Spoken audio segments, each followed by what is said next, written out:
Bit honourable chief minister Suvendu থেকে অন্য কেউ। হ্যাঁ, ইলেকশনের সময় শঙ্করের সাথে অনেক বায়াস হয়েছে, হট এক্সচেঞ্জ হয়েছে।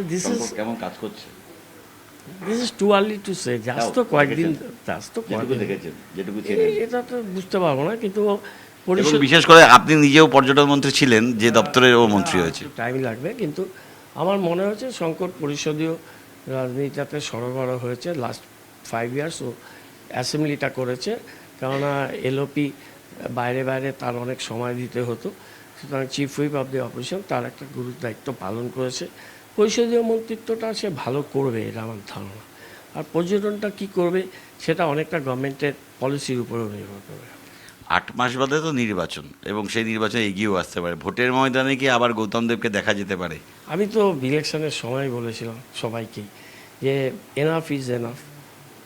আমি সুনীল গাভাস্কার বা শচীন তেন্ডুলকারের মতো ফর্মে থাকতে থাকতে এই চ্যাপ্টারটা শেষ করতে চাই সংসদীয় রাজনীতি। আমি থাকবো,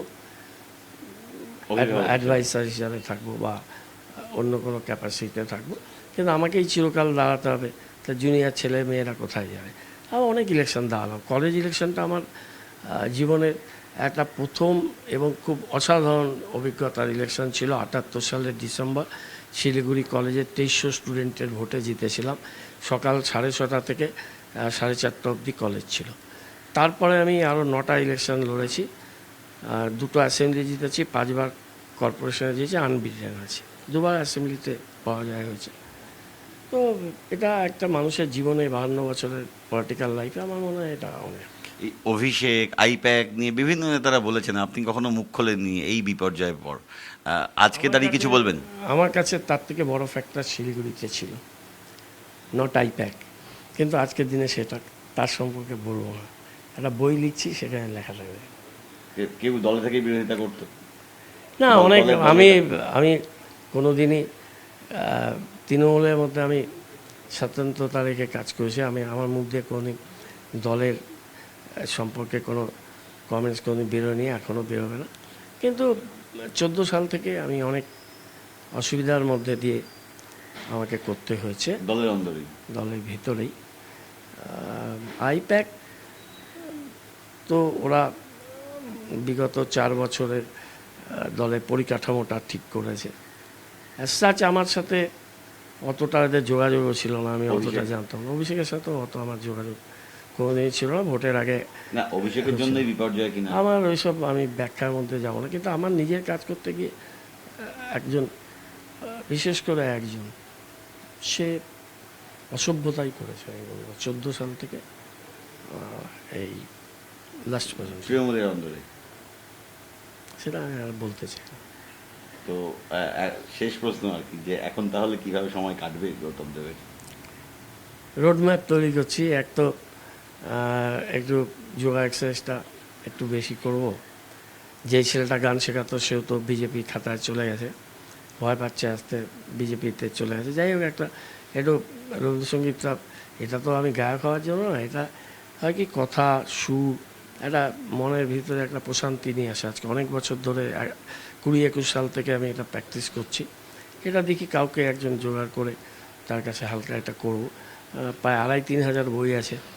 এই বইগুলোকে একটু, অনেক বই, আমি একটু স্লোলি, এটা টাইম লাগে, বইগুলো একটু আত্মস্থ করার চেষ্টা করব। আর একটু কমনভাবে রাস্তা দিয়ে হাঁটবো মানুষের কাছে। এতদিন তো গাড়ি করে হুশাস বেরিয়েছি, অনেক লোকের সাথে হয়তো যোগাযোগ সেইভাবে হয়নি। আর মানুষের জন্য কাজ করার চেষ্টা করব। আজকেও অনেকে এসছে, তারা খবর পেয়ে বিভিন্ন কাজ নিয়েও এসছে, তারা মানতেই চায় না যে নেই, আছি। ঠিক আছে, আমি যতটুকু পারি। গত মনে পড়লো বলে বলছি, শেষই প্রশ্ন।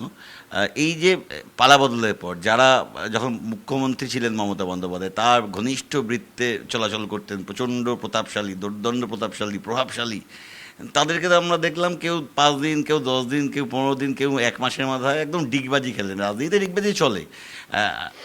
সরকার চলে গেছে, দল ক্ষমতায় নেই, বিরোধী দল হিসেবে বিজেপি ছিল, তারা এখন সরকারের ক্ষমতায়।